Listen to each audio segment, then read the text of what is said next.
والفجر فجر کی قسم، وليال عشر اور 10 راتوں کی، والشفع والوتر اور جفت اور طاق کی، والليل إذا يسر اور رات کی جب جانے لگے.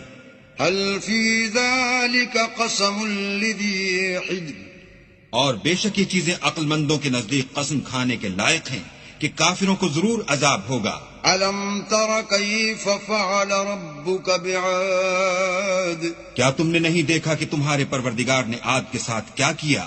إرم ذات العماد جو ارم کہلاتے تھے، اتنے دراز قد، التي لم يخلق مثلها في البلاد کہ تمام ملک میں ایسے پیدا نہیں ہوئے تھے. وثمود الذين جابوا الصخر بالواد اور سمود کے ساتھ کیا کیا جو وادی قرا میں پتھر تراشتے اور گھر بناتے تھے. وفرعون ذي الأوتاد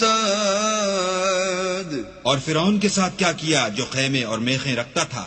الذين طغوا في البلاد یہ لوگ ملکوں میں سرکش ہو رہے تھے فأكثروا فيها الفساد اور ان میں بہت سی خرابیاں کرتے تھے. فصب عليهم ربك سوط عذاب تو تمہارے پروردگار نے ان پر عذاب کا کوڑا نازل کیا. إن ربك لبالمرصاد بے شک تمہارا پروردگار طاق میں ہے. فأما الإنسان إذا ما ابتلاه ربه فأكرمه ونعمه فيقول ربي أكرمن مگر انسان عجیب مخلوق ہے کہ جب اس کا پروردگار اس کو آزماتا ہے کہ اسے عزت دیتا اور نعمت بخشتا ہے تو کہتا ہے کہ آہا میرے پروردگار نے مجھے عزت بخشی. وأما إذا ما ابتلاه فقدر عليه رزقه فيقول ربي أهانن اور جب دوسری طرح آزماتا ہے کہ اس پر روزی تنگ کر دیتا ہے تو کہتا ہے کہ ہائے میرے پروردگار نے مجھے ذلیل کیا. كلا بل لا تكرمون اليتيم نہیں بلکہ تم لوگ یتیم کی خاطر نہیں کرتے. ولا تحاضون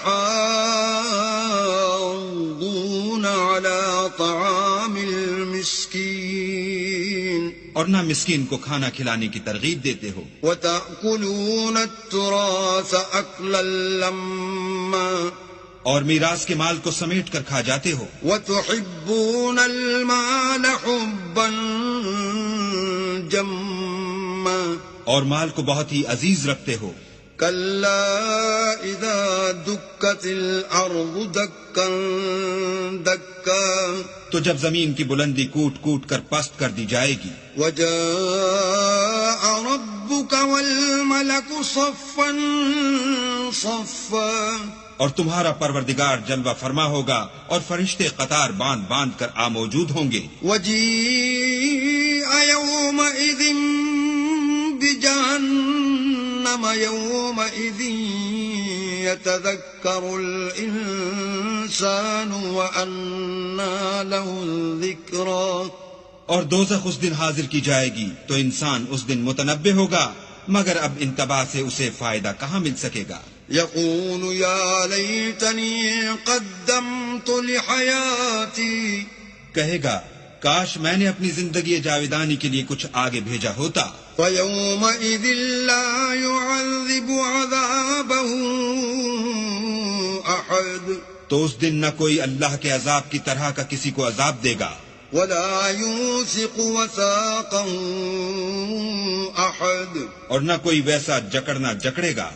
يا أيتها النفس المطمئنة اے اطمینان پانے والی روح، ارجعي إلى ربك راضية مرضية اپنے پروردگار کی طرف لوٹ چل، تو اس سے راضی وہ تجھ سے راضی. فادخلي في عبادي تو میرے ممتاز بندوں میں شامل ہو جا وادخلي جنتي اور میری بہشت میں داخل ہو جا.